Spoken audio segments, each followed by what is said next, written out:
नै जोंहा दिनै हेमा बसुमतारीनि न'खराव जोङो बाथौ आर'ज बादायलायनायाव देरहानायनि मोनसे जोङो दिनै जानाय लोंनाय हाबाफारि खालामदों।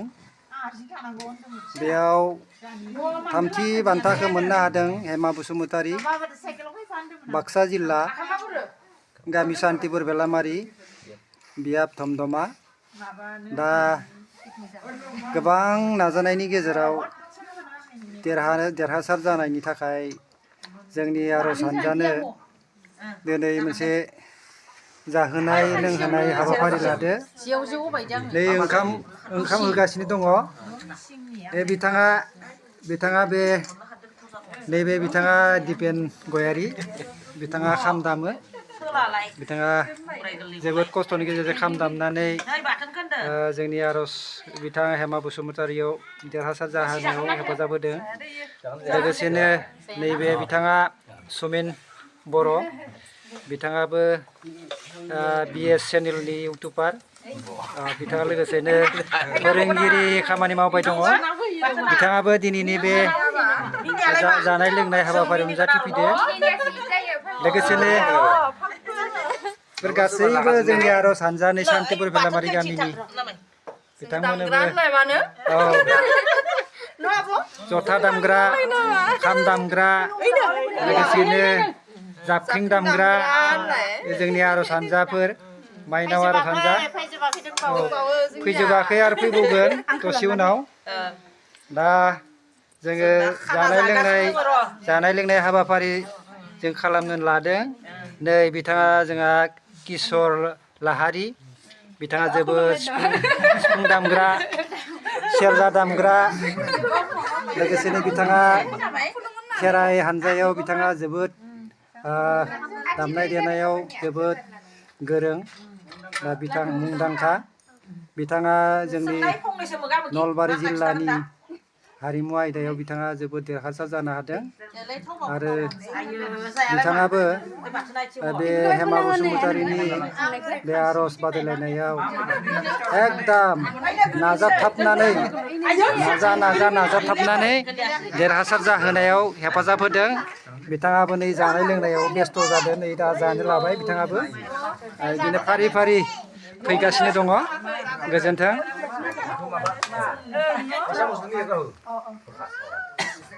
लोगोसेनो हेमा बसुमतारी न'खरनि गासैबो जाहोनाय लोंहोनायाव बेस्थ' जादों। जादो दे इसोरफोर दे, जादो दे। खस्थ' खालामदोंना बिनि थाखायनो नोंथांमोना दे जादो दे इसोरफोर दे।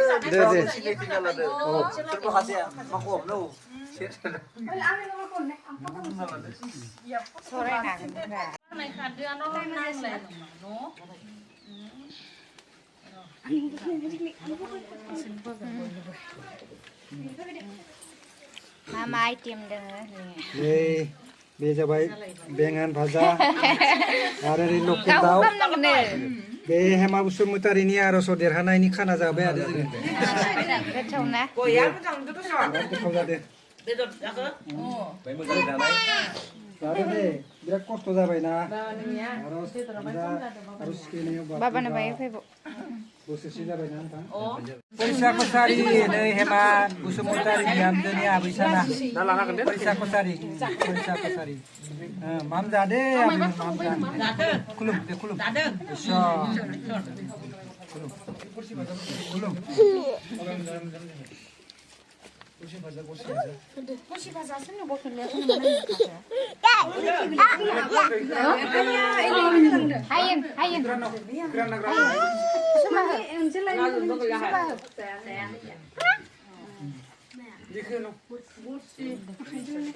खाम दामनाय लोगोसेनो गासैबो हेफाजाब खालामनायनि थाखाय, खस्थ' खालामनायनि थाखाय दिनै देरहासार जानायनि उनाव बे दिनै मान बावनो लादों।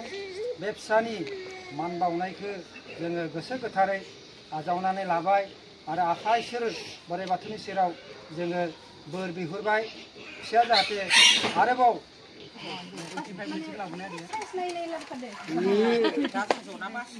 Ani Arusandani Mainaw Afatfोरनो एसे मान होदों हेमा बसुमतारिया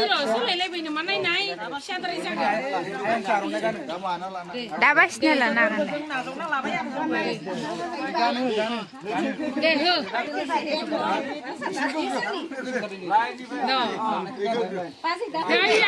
आर'नाइ गानो नांगोन बाबानि मथे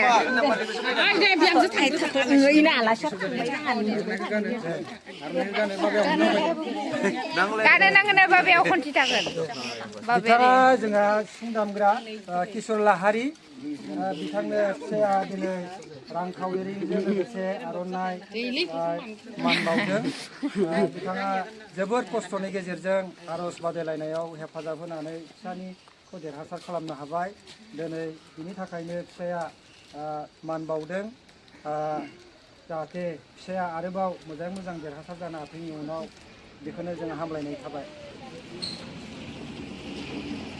आर'नाइ गानो नांगोन ओइ बाबायाव खनथि थागोन हरसान खस्थ' खालामदोंना इसोरो बाबा मोनाबो जय आफा बोराइ बाथौनि 간직을 낚는데.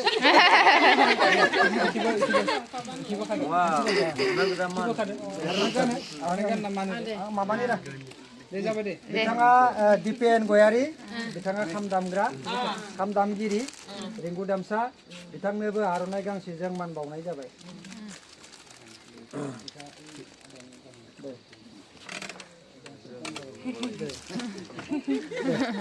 बिथाङा जाबाय सुमेन बर' जोंहा BS चेनेलनि इउटुबार लोगोसे जोंहा फोरोंगिरि गोजौ फरायसालिनि बिथांनोबो आर'नाइ गांसे बरायनाय जाबाय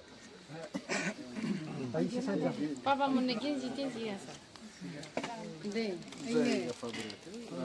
बिथाङा जाहैबाय जोंहा बिपुल हाग्रारि नलबारि जिल्ला दुलाराय बाथौ गौथुमनि बिथाङा लाइमोन आफादनि आफादगिरि बिथांनोबो आर'नाइ गांसेजों बरायनाय थाबाय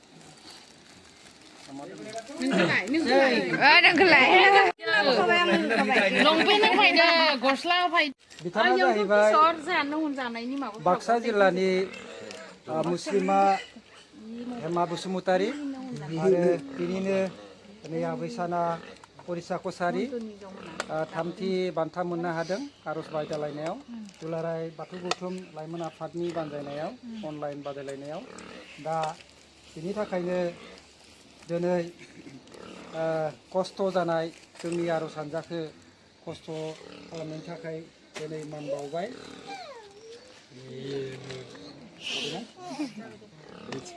दे जाबाय दे